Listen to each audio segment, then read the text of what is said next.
Alright, it's time for the first official video on this channel. Um, yeah, let's get into it, and we're not going in with anything easy here. So another bad take, in my opinion, of course, is the idea that expanding the playoff to 12 teams means we're going to have more bad games, more blowouts, and we don't want that.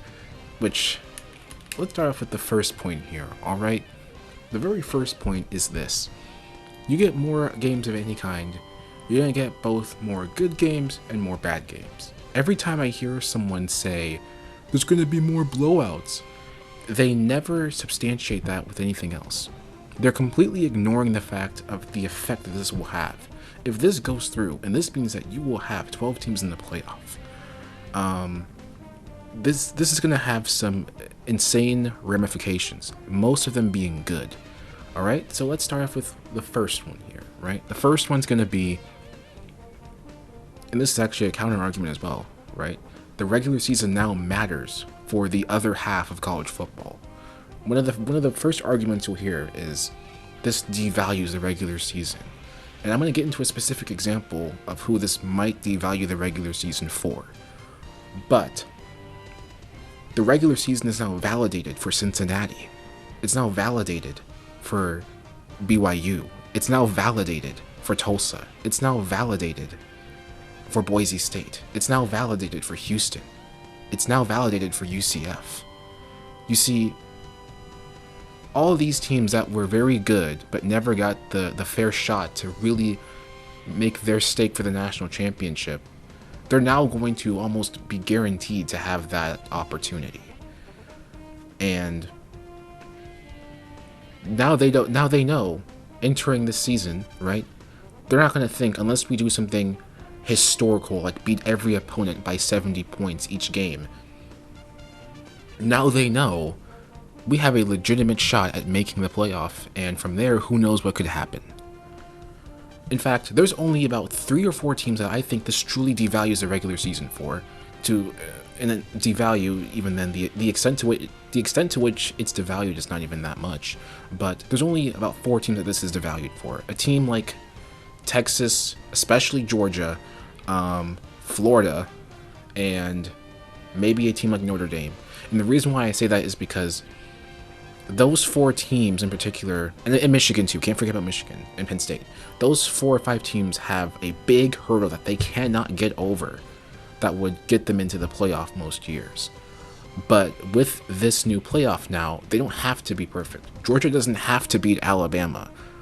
You know, they don't have to either beat Alabama or a generational LSU team. And I say that because when we've played them in the past decade in the championship game, it's been either the 2011 team that was insane or the team that had the greatest offensive season of all time in a full season in terms of the 2019 LSU Tigers led by Joe Burrow and those guys. So we don't have to worry about that anymore under this new system if it were to take place. Florida doesn't have to beat Georgia and Alabama, you know, to get into the playoff anymore. Penn State and Michigan don't have to beat Ohio State to get into the playoff. Texas doesn't have to beat Oklahoma to get into the playoff anymore. And we can actually have a Pac-12 team get in with 1 loss. And Notre Dame may or may not have to be fully undefeated or even just 1 loss against a really good Clemson team to get into the playoff as well, right? So for those 4 or 5 teams, the regular season is devalued to the extent that they don't have to be as perfect or as good to get in.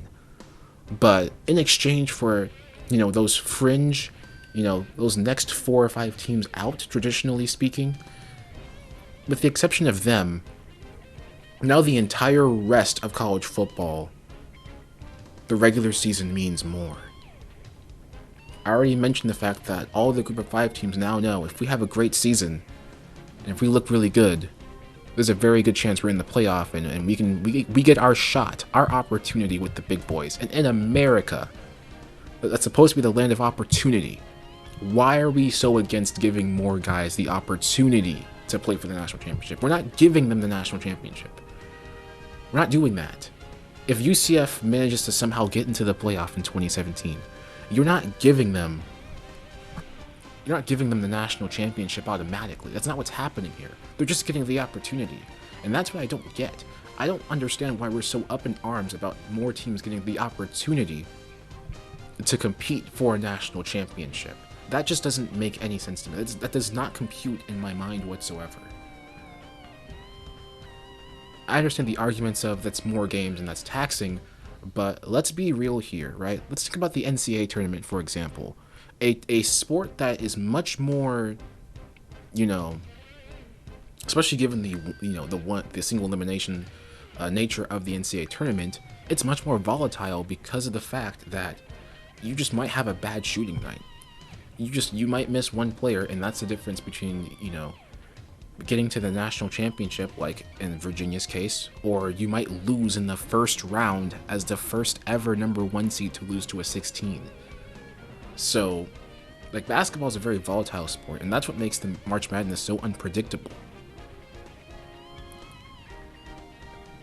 And football is not as volatile on a game-by-game basis. There's more injuries, absolutely, but the biggest thing that counters that is depth. And the reality is, in addition to the top 4 teams getting byes, they're going to have more depth. Alabama, Clemson, Oklahoma, Ohio State, they have 5 stars on 5 stars at every position. I'm not worried about them playing too many games. And the guys that wouldn't have gotten a shot anyway at playing in the playoff, they are fine with playing those extra games if it means they have the opportunity. I got a little bit sidetracked there, and that was really the second point that I made about the whole, it's not really that big of a deal to have extra games. But that was my second point too. So just to recap, the first point was the regular season is only really devalued by a small extent for those teams that are traditionally the next 4 out, or that were top 10 teams but not top 4. But in exchange for that, the regular season for basically the other half of college football is now way more validated, and it now means way more. So that was the first point. And the second point I made was, there might be a slight concern with playing too many games, but this can also be mitigated by simply having a accommodating break between the end of the regular season and the beginning of the postseason. Now, for my third point, and this is really the main one, more teams means more bad games, and we don't want that. And here's the thing. There's 65 games in the NCAA tournament every year, on average. And I would estimate at least half of those are blowouts. But how many buzzer beaters, how many all-time classics do we get in every single tournament each year that we wouldn't get if we only made it so that the top 16 teams made it? Because right now, with the 4-team playoffs, it's not even the top 10% of teams that get in. It might not even be the top 5%. No, it's not even that. It's like the top 3% of teams that get in.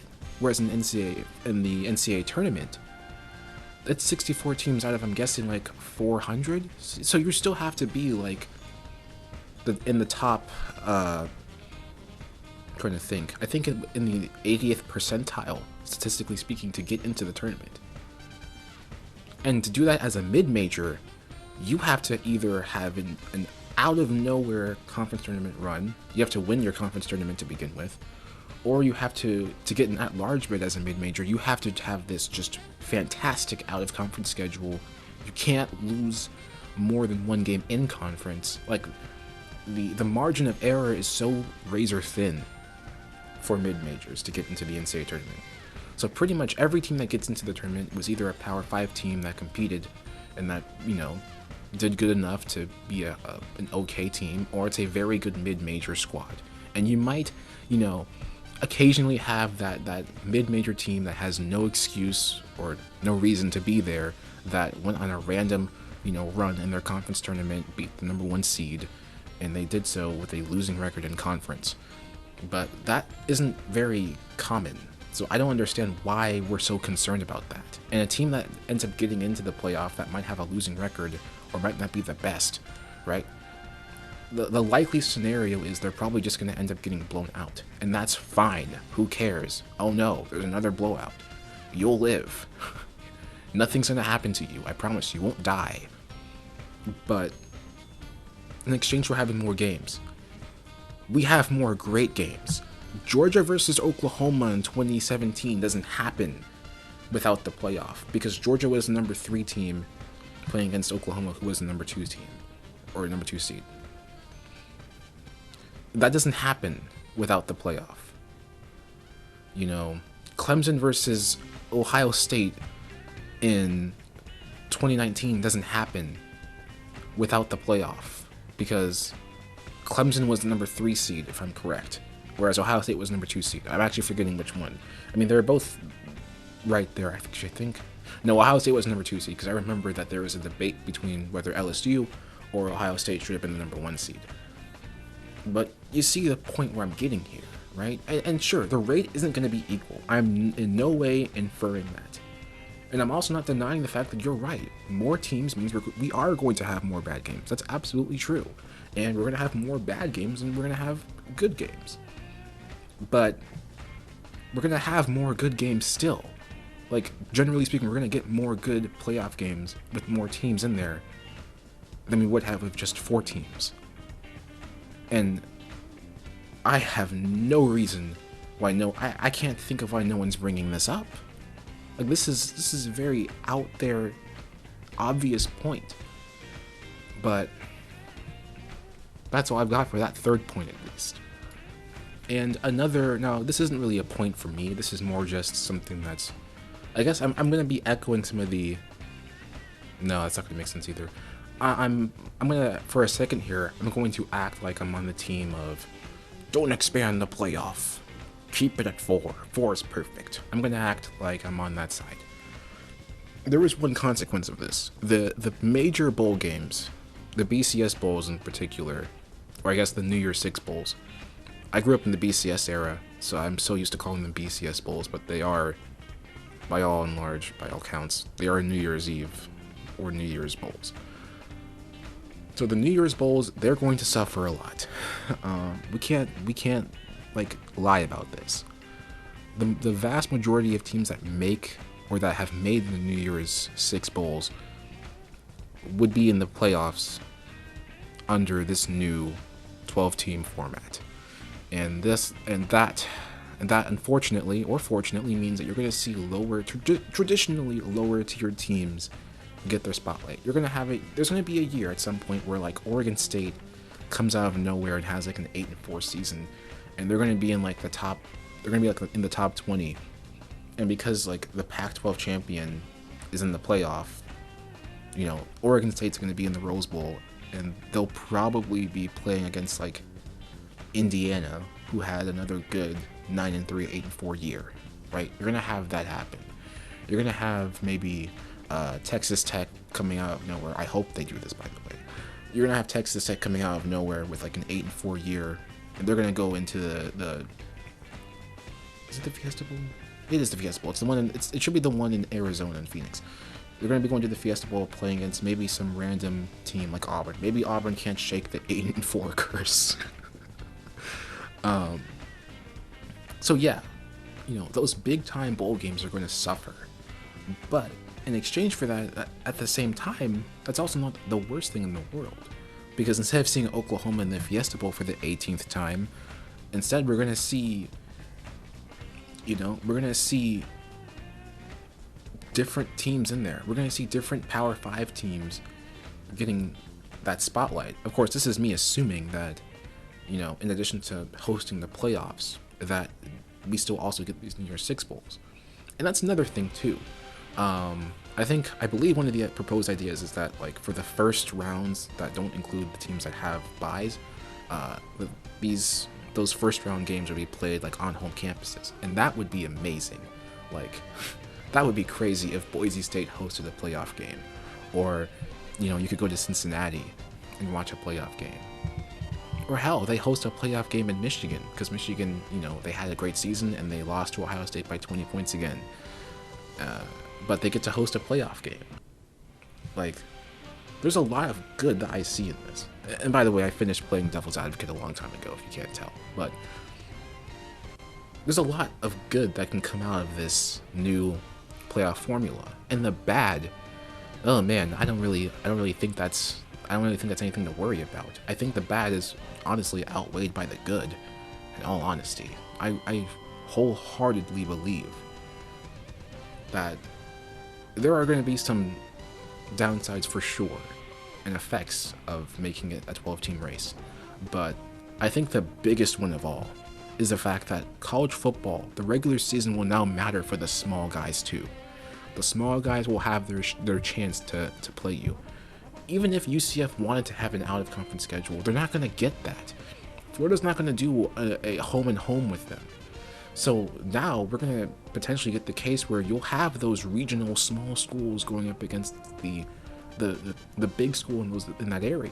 You're going to have Houston playing Texas in the playoff potentially.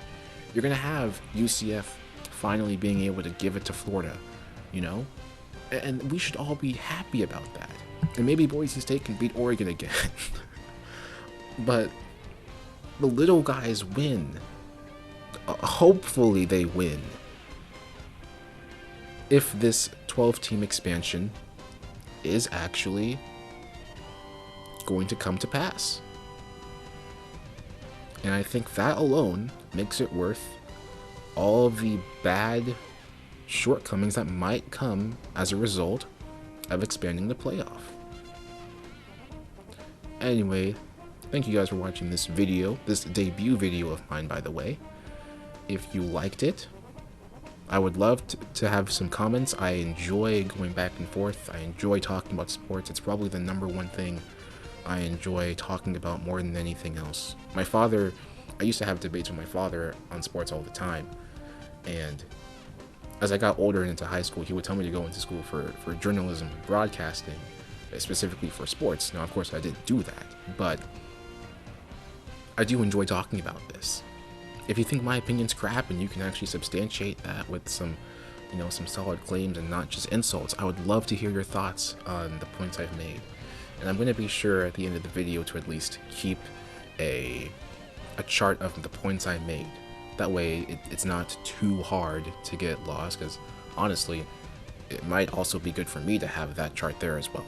So anyway, with that outro, thank you guys for watching this video so much, and I'll see you guys next time.